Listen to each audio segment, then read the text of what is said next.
Swami ji, body clock यानी कि circadian rhythm अगर ये बिगड़ती है तो भी सोने और जागने का स्लीप पैटर्न डिस्टर्ब होता है और फिर नतीजा ये है कि रात भर नींद लेने के बाद भी लोग फिर ये कहते हैं कि एनर्जी पूरी महसूस नहीं हो रही है, लो फील कर रहे हैं, सुस्त सुस्त महसूस कर रहे हैं। तो स्वामी जी, बॉडी का सर्कैडियन रिदम कैसे सुधारें?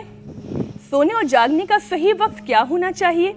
कितने घंटे की नींद जरूरी है? वो ग्राफिक्स के जरिए हम वैसे तो समझा ही रहे हैं, लेकिन स्वामी जी आप सही तरीका बताएं और सर्कैडियन रिदम भी समझाएं, ये क्या होता है? तो ये जो आपने एक शब्द बोला ना, ये बहुत अच्छा था।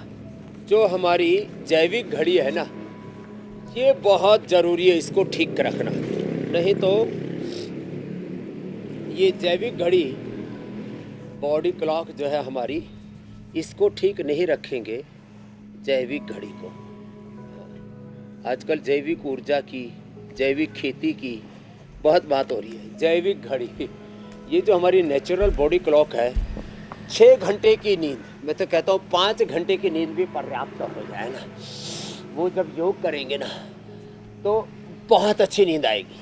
आहार, निद्रा और ब्रह्मचर्य अर्थात भगवान की सन्निधि सन्मुख हो ये जीव मोहि जब ही जन्म कोटि अघ नास ही तब ही राम कृपा नासई सब रोगा। जो यही भांति बनई संजोगा, भूत पिशाच निकट नहीं आवे, महावीर जब नाम सुनावे, नाश रोग हरई सब पीड़ा, जपत निरंतर हनुमत वीरा, संकट से हनुमान छुड़ावे। मन क्रम वचन ध्यान जो लावे, अपने आप को योग में दिव्यता में ढालो। साधु संत के तुम रखवारे, असुर निकंदन राम दुलारे, अष्ट सिद्ध नवनिधि के दाता, असवर दीन जानकी माता, राम रसायन तुमरे पासा सदा रहो, रघुपति के दासा। योग रूपी रसायन हम सुबह इसलिए पिला देते हैं, सब आधि व्याधि अला बला सब टल जाती हैं और सारे रोग कष्ट दुख मिट जाते हैं। तो हम क्या करें? हम एक तो नींद 5-6 घंटे की पूरी ले, आहार अच्छा ले, ऐसा आहार वात पित्त का प्रकृति को देख करके मोटापा, बीपी, शुगर, अपनी बीमारियों को, लिवर, किडनी के कैंसर आदि की अलग अलग प्रॉब्लम्स है ना लोगों को, अपनी बीमारी को देख करके आहार का निर्धारण करें। विरुद्धाहार तो करना नहीं, अपने प्रकृति के विरुद्ध भी आहार नहीं करना। आहार, निद्रा 6 घंटे की नींद और ब्रह्मचर्य, भगवान को, राम जी, कृष्ण जी, शिव जी, हनुमान जी को सन्मुख रख करके जीना। और जो गुरु भगवान को सन्मुख रख करके जीते हैं, अभी तो मैं चौपाइया सुना रहा था, हनुमान चालीसा सुना रहा था, पूज्यपाद गोस्वामी तुलसीदास जी और हमारे गुरु नानक देव जी, गुरु गोविंद सिंह जी क्या कहते हैं? मेरो वैद्य गुरु गोविंद, हर हर नाम ओखद मुख देवा, काटे जग जम के फंदा, मेरो वैद्य गुरु गोविंदा।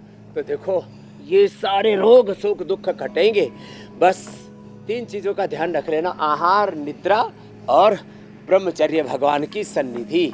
तो अपने अपने आसन, कम से कम 5 आसन, 5 प्राणायाम कर लिए। और ये जो आलस है ना, प्रमाद, इसके सैकड़ों अवतार हैं। सोचने में, देखने में, सुनने में, खाने पीने में, जीने में, वाणी व्यवहार में, कदम कदम पर हम प्रमाद करते हैं। इस प्रमाद का जो है कोई पर्यायवाची शब्द अंग्रेजी में नहीं है, सैकड़ों शब्द बोलोगे तब जा करके ये प्रमाद शब्द को कह पाओगे। बस एक ही इसका उपाय है, पुरुषार्थ करो, प्रमाद को खदेड़ दो। प्रमादो मृत्यु अप्रमादो अमृत पदम, महाभारत में भी लिखा और भगवान बुद्ध भी कह रहे हैं और वेद कह रहे हैं, कुर्वन्ने वेह कर्माणि स्वेन कृतुना संवदेत स्वे स्वे कर्मणे अभिरता संसिद्धिं लभते नरः सकर्मणातम अभ्यर्च्य सिद्धिं विन्दति।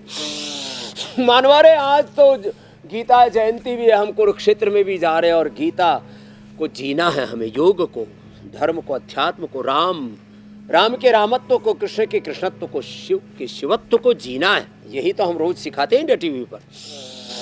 सबको सच्चे सनातनी हिंदू बनाते, सच्चे इंसान बनाते, जीना सिखाते हैं हम। जीवन जीने का सलीका आ गया, यही कर ले भस्त्रिका, तो फिर शरीर भी जीने का सलीका सीख जाएगा।